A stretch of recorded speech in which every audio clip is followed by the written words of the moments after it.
En el patio de atrás. Hola, bienvenido, acompáñame a conocer una nueva historia. Que seguro nos hará pensar si en verdad estamos a salvo. Yo soy el señor D. Y esto es, En el patio de atrás, comenzamos. La pantalla del celular se encendió con el mensaje de mi hermana. Un hilo de esperanza me atravesó el pecho, tan vívido que por un instante olvidé el frío que se había instalado en mis huesos. ¿Estás bien?, escribí, la felicidad casi palpable en mis dedos, pulsando con una urgencia que rayaba en la desesperación. Pensé que el infierno había terminado de verdad, que habíamos logrado engañar a la voz, que mi advertencia de no responder había funcionado y que ella, mi única familia, se había salvado. Qué equivocado estaba. Este era solo el comienzo de otra trampa, una mucho más sutil, insidiosa y terriblemente íntima.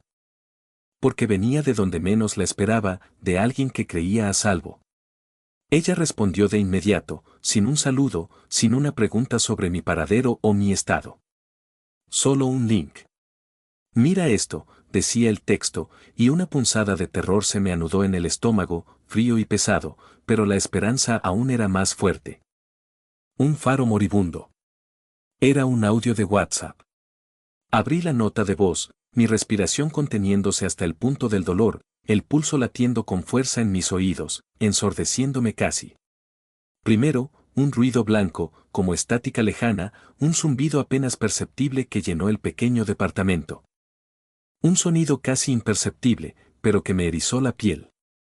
Luego, clara, nítida, sin rastro de eco o distorsión, escuché mi propia voz. Mi voz, inconfundible, susurrando con una familiaridad escalofriante. ¿Carlos? ¿Estás ahí? Un escalofrío helado, distinto a cualquier otro que hubiera sentido. Recorrió mi espalda, desde la nuca hasta los talones. No era alivio, ni la alegría de una hermana viva, sino un pavor que me paralizó. La regla, lo sabía ahora, no era solo no responder cuando te llaman en el mundo físico, era no responder a nada que pareciera venir de la nada, a cualquier eco fuera de lugar. La voz nunca se fue de verdad, nunca desapareció. No llamaba desde afuera, desde el pasillo oscuro o la calle solitaria, sino que había entrado, se había infiltrado a través del mensaje, a través de la persona que creía haber salvado. Se había metido en mi vida digital, en mis conexiones más íntimas. En la confianza que yo tenía en mi hermana. Apagué el celular de golpe, el cristal frío contra mi palma, como si pudiera borrar la evidencia, pero ya era inútil. Sentí una presión sutil en la sien, como una invitación que había entrado sin llamar, sin necesidad de mi consentimiento, directamente a mi mente. Ahora lo sé, la voz nunca desapareció. Solo aprendió a susurrar desde adentro, directamente en mi mente, un eco maligno de mi propio ser, una réplica perversa que ahora me habitaba. Con el corazón latiéndome en la garganta, con la urgencia del pánico, me apresuré a salir del mercado, empujando entre la poca gente que quedaba. La voz no se repitió de inmediato en el aire, pero el ambiente se sentía cargado, pesado, como antes de una tormenta. Las calles, aunque no tan desoladas como el mercado, aún estaban semi-solitarias, con apenas unos cuantos puestos cerrando a la distancia, sus dueños recogiendo en silencio. Caminaba deprisa, los hombros tensos, mirando por encima del hombro a cada paso, la paranoia apretándome el pecho, cuando volví a escucharla. Carlos, esta vez más fuerte, más nítida. Como si estuviera a unos pasos de mí, justo detrás. Volteé bruscamente, el aire frío golpeándome la cara. No había nadie. El callejón entre los edificios viejos estaba oscuro y silencioso.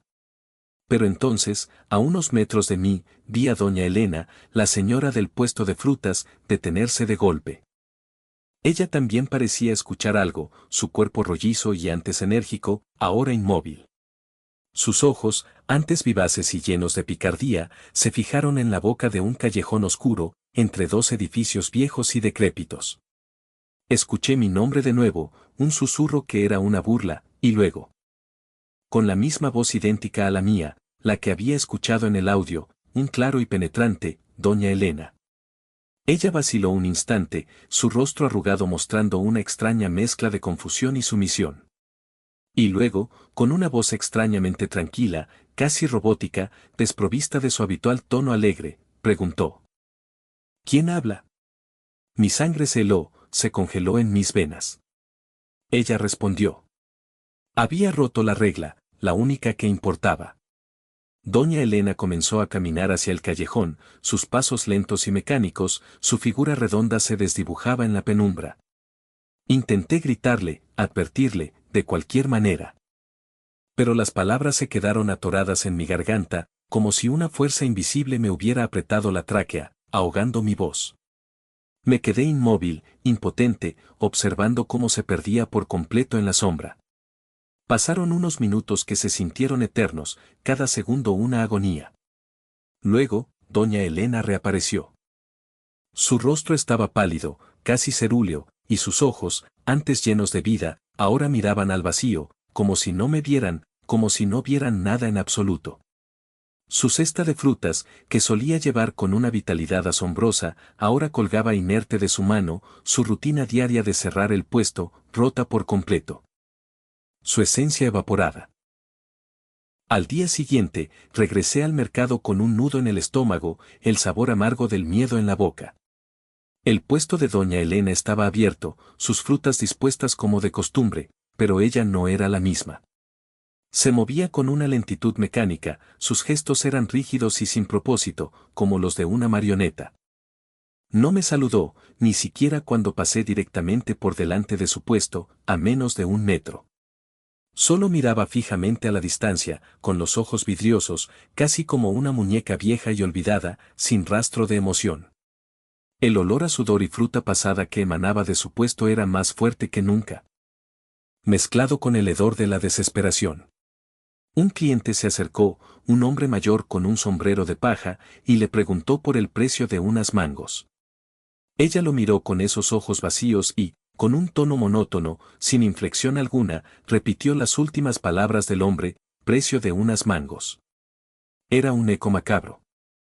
Una burla de la interacción humana. Fue entonces cuando mi teléfono vibró en el bolsillo de mi pantalón, un sonido que me sobresaltó. Era un WhatsApp de mi hermana. Un audio. El pánico se apoderó de mí, pero la curiosidad mórbida me obligó a abrirlo. Se escuchaba un ruido blanco, como estática de radio, y luego la voz de mi hermana, clara pero temblorosa, con un hilo de miedo en cada sílaba, diciendo: estoy aquí, ¿quién eres? El terror me golpeó con la fuerza de un camión en plena carrera, arrancándome el aliento. La regla. La terrible y silenciosa regla, confirmada de la manera más cruel. Si escuchas tu nombre desde un lugar donde no hay nadie, si sientes el llamado de lo desconocido, no respondas. Nunca. Ni con palabras, ni con preguntas. Doña Elena había respondido. Mi hermana había respondido. Ambas habían caído en la trampa. Intenté llamarla de inmediato. Mis dedos temblaban tanto que apenas podía teclear. Mi teléfono sonaba, una y otra vez, la melodía estridente resonando en el vacío de mi casa, pero nadie contestaba. Solo el tono de llamada, repetitivo, desesperanzador. El silencio que se instaló en mi casa después de que colgué era más pesado que cualquier grito. Más denso que cualquier alarido, un silencio absoluto que me ahogaba, confirmando la pérdida. Sabía que ella, la que contestó, ya no era mi hermana. Era solo un eco, un cascarón vacío de lo que fue. El aire en mi departamento se sentía más denso que nunca, pesado con el eco de la noche anterior y el pánico que me había traído hasta aquí. Cada rincón, cada sombra, lo revisé 2 veces, con la respiración contenida, buscando una amenaza visible que no existía. El olor a cloro del piso recién trapeado. Un intento inútil de borrar la angustia y la sensación de suciedad invisible, me irritaba la nariz, intensificando mi ansiedad. Me había encerrado, buscando la seguridad que el mercado ya no ofrecía, pero la seguridad era una ilusión. La voz, sabía, no respetaba paredes. Carlos, escuché, claro como el agua. Resonando directamente desde la cocina, el eco rebotando en los azulejos fríos. Sabía, con una certeza helada que me erizó los cabellos, que estaba solo en casa, que no había nadie más. Me quedé inmóvil, pegado a la pared del pasillo, intentando fundirme con la pintura. El corazón golpeando como un tambor desbocado contra mis costillas. Esa voz, era mi voz, una copia perfecta, una mofa cruel de mi propia identidad que se burlaba de mí desde mi propia casa, desde mi propio ser. El sonido se repitió, ahora más insistente, como si saliera de un eco de mi propia mente, apretándome en la sien con una presión insoportable. Una tentación ardiente de responder, de gritar, ¿quién eres? O, ¿qué quieres? Se revolvía en mi garganta, quemándome, una batalla interna que apenas podía contener, pero la parálisis del terror me salvó. Apagué todas las luces, una por una. Con movimientos lentos y cautelosos, sumergiendo el departamento en una oscuridad total que, paradójicamente, me hacía sentir más expuesto, más vulnerable. Cada sombra parecía cobrar vida. Me arrastré, temblando incontrolablemente, hasta mi cuarto, escondiéndome bajo las sábanas, como un niño pequeño. Cada crujido del edificio, cada suspiro del viento que se colaba por la ventana, se sentía como un paso acercándose, una presencia que se movía a mi alrededor. La voz, mi voz, me llamaba una y otra vez, Carlos, desde diferentes puntos de la casa, la sala, el baño, el balcón. Era una sinfonía perturbadora. Un coro macabro, como si mi propia identidad se estuviera deshilachando a mi alrededor, pieza por pieza, y la entidad la estuviera usando para atormentarme, para reclamarme. Lo que había pasado en mi departamento no era un incidente aislado, no podía serlo. La inquietud me empujó a buscar respuestas donde siempre lo hacemos ahora, en la pantalla del celular, en el laberinto digital. Con un nudo apretándome el estómago, una náusea constante, empecé a buscar noticias, posts. Cualquier cosa que explicara esa voz, esa extraña enfermedad del alma. Pronto, las redes sociales revelaron un patrón escalofriante. Veía hilos de comentarios sobre gente, desconectada, cambiada, como si hubieran perdido una parte de sí mismos, su chispa vital. Hablaban de miradas vacías y personalidades ausentes, como si sus cuerpos fueran solo recipientes. Entonces, encontré un video viral.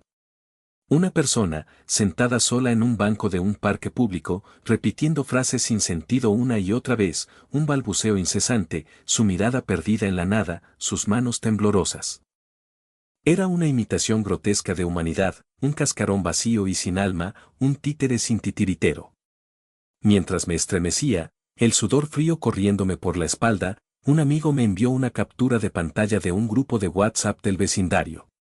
Primero, un ticket de compra de un supermercado.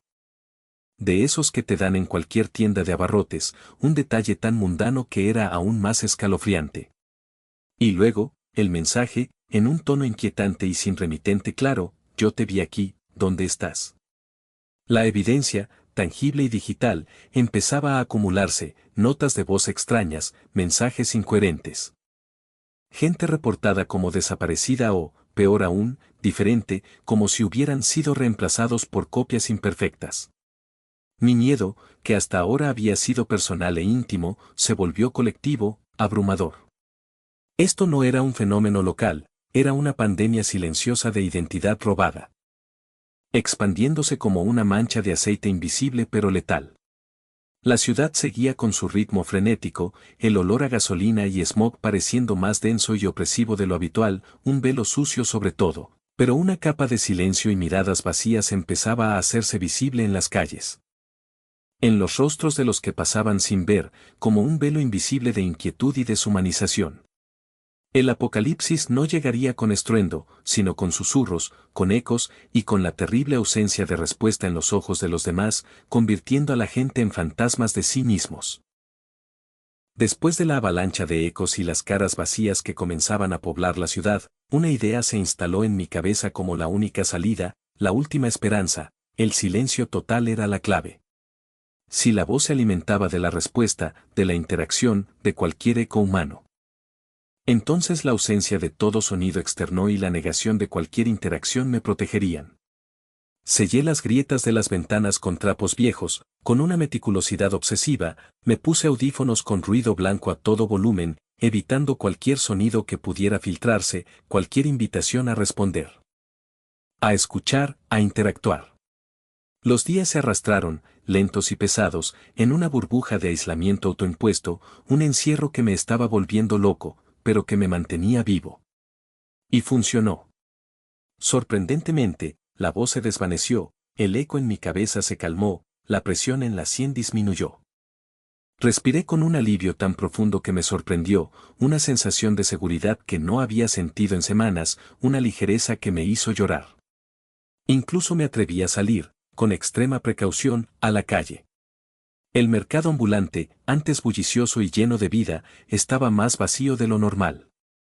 Con algunos puestos cerrados para siempre.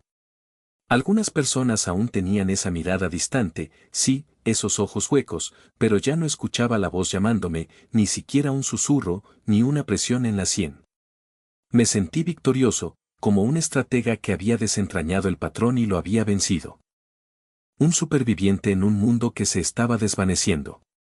Qué ingenuo fui al pensar que había ganado, que la regla se limitaba a una simple interacción de voz y respuesta, que el aislamiento era el escudo definitivo y que la amenaza no podía encontrar una nueva forma de atacar.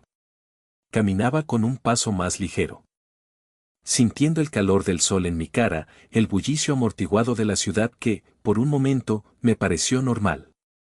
Y justo entonces, mientras mi guardia bajaba, mi celular vibró en mi bolsillo, un sonido que me sacó de mi falsa tranquilidad. Un mensaje de mi hermana. Un simple, hola. Mi corazón, que había empezado a relajarse y a latir con un ritmo normal, se aceleró de golpe, un redoble de tambor de terror. Era su número, su foto de perfil, familiar y reconfortante. Era un alivio tan grande, tan abrumador, que casi lloré de pura felicidad, de la esperanza estúpida de que todo había terminado. De que ella se había salvado. Respondí. Hola, escribí, y en ese instante, en ese simple intercambio de texto, supe que no había terminado. Supe que la voz había encontrado una nueva puerta, una más sutil, una más devastadora, y que yo, con mi ingenuidad y mi amor, la había abierto de par en par. La voz no necesitaba ser escuchada para robarte el alma, solo necesitaba una invitación, cualquier invitación, un hola, era suficiente. Porque a veces lo peor no está bajo la cama, está en el patio de atrás.